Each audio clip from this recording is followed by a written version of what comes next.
welcome back. And very quickly, I want to reintroduce Susan Bufano, who is president of Speak for Animals. And next to her is Cary Medlin, and she's a board member. And we have somebody here on the, I think we put this poor animal to sleep. I think so.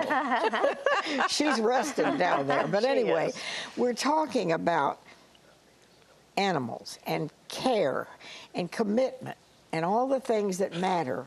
And now it's almost Christmas.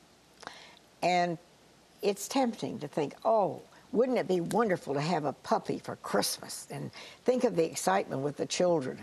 The newness wears off. Then what do you do? And it happens. It happens far too often. So what do you want to tell people? It's a commitment. They need to plan ahead. They do. And another thing I think people don't realize is they never think that they'll surrender a dog when they get one. Nobody ever thinks, I'll get this puppy or kitten and then I'll turn it in. Nobody thinks that when they're getting one. But when I worked at Greenville County Animal Care, when I worked at the shelter, that was the majority of animals that we saw were puppies that were almost dogs, 8 to 10 months old, who all of a sudden had grown out of that cute little puppy stage. They were starting to chew, which dogs do. That's what they do. Sure. They're pulling on the leash, and instead of taking time to train them and let the dog know what they wanted from them, they said, I'll just turn them into the shelter.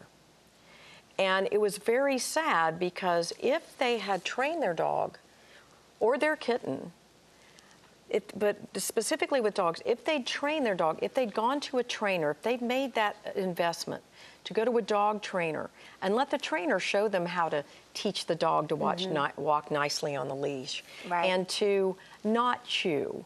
And they just learn to take their things out of the room if they don't want them to chew them.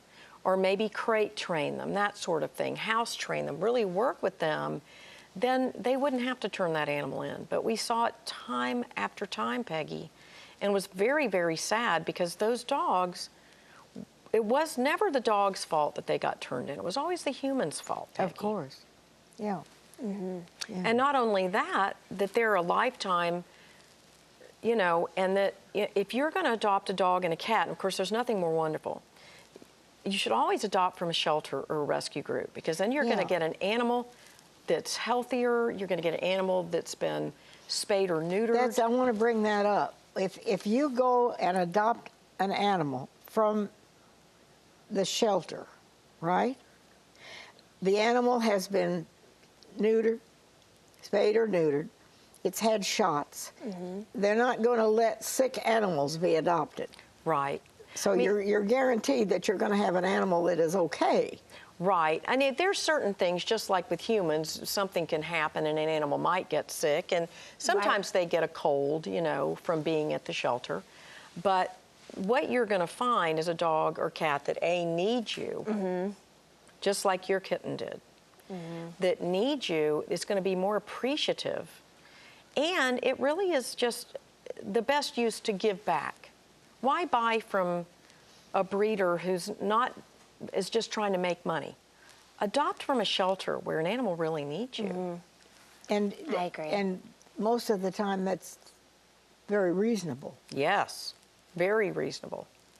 Because as Cary mentioned before, spaying and neutering, if you don't go through a group like us, can be very, very expensive. So you do have to consider, and Cary can tell you why it's a long-term commitment to have an animal. Yes, I when I went, decided that I wanted a dog. I went to the Humane Society and found this adorable little dog, and I was blessed to have him for 18 years. Oh. 18. Through that 18 years, which you So said he was something a member that made of your me think family of for him. 18 He was years. a member of the family. You just recently lost him, didn't you? I just recently lost him. And in that 18 years, until the last 6 months, we only had 2 sick visits. I got him. They had neutered him. He had had his shots.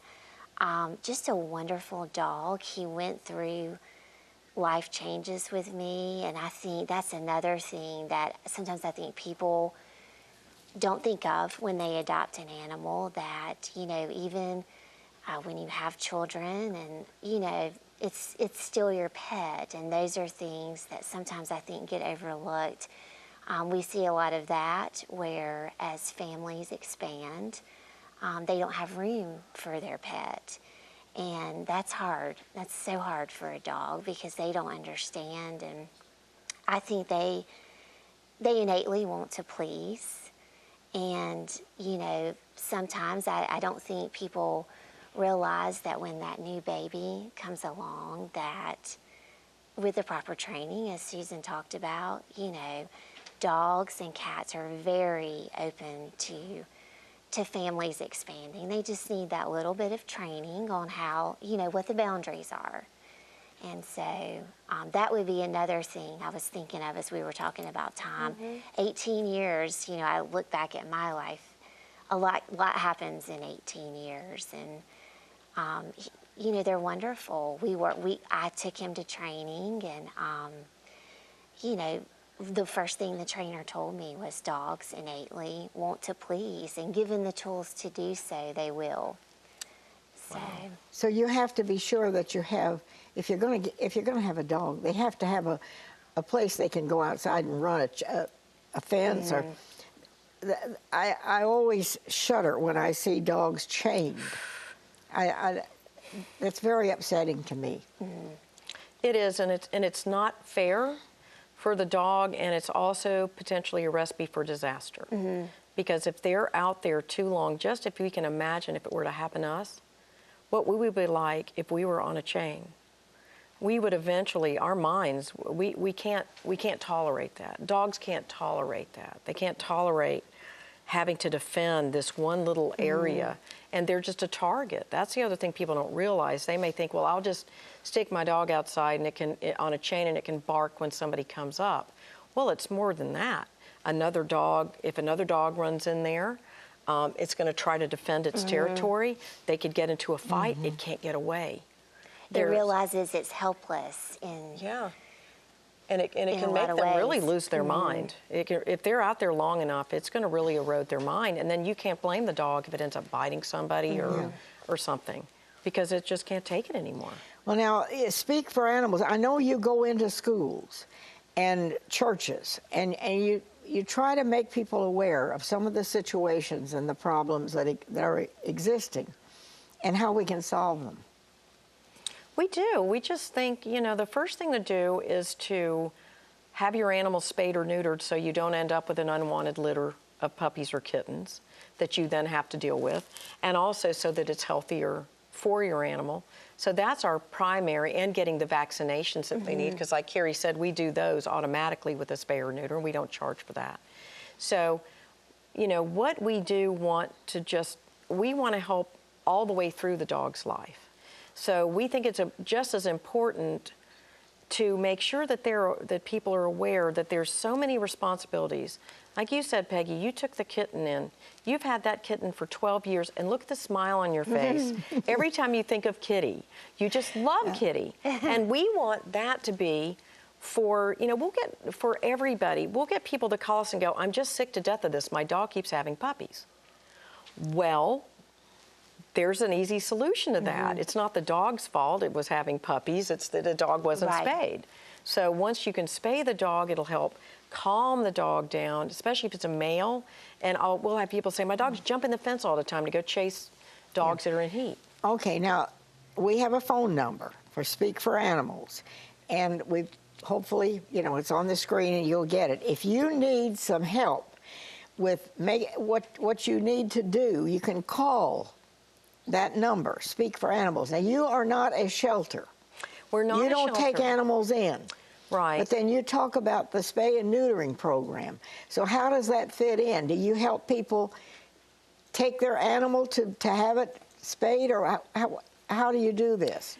If there's a situation where someone doesn't have any transportation and we have a volunteer that'd be willing, but we can try to do that. You don't have a facility to take in animals. No, we don't. We do not have a facility. That's not what you do. We're trying to help in the front end. We're trying to make sure that fewer unwanted animals end up at the shelter. Yeah.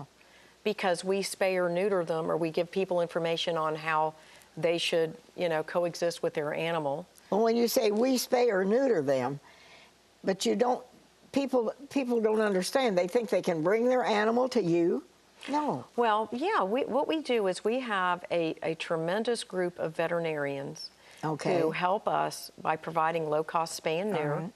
And so we pay them, and then we either charge less than that to our customers, our clients that call us, or in certain situations we can actually do it for free for them.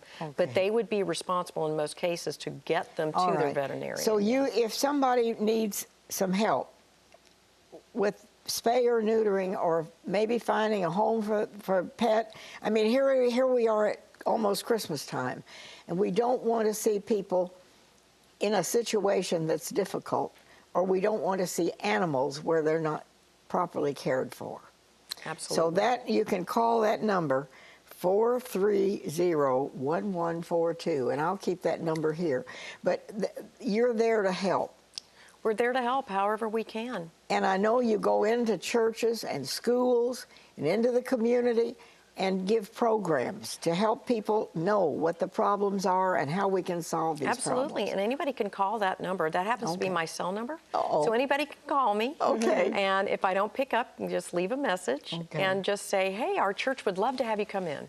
Or our school would love to have you come in. Or you'll go and give the program. And we'll come and talk about any... Well, God bless you for what you do. Thank you. We need to think of others, and I think this time of year, we always think of people who need help, and especially little children and animals, right? Absolutely. That's right. Bless you. Absolutely. So wish you'd stand up so we could see her again. Here's Okay, see wherever you, you love. are, stay happy, and we'll see you next time.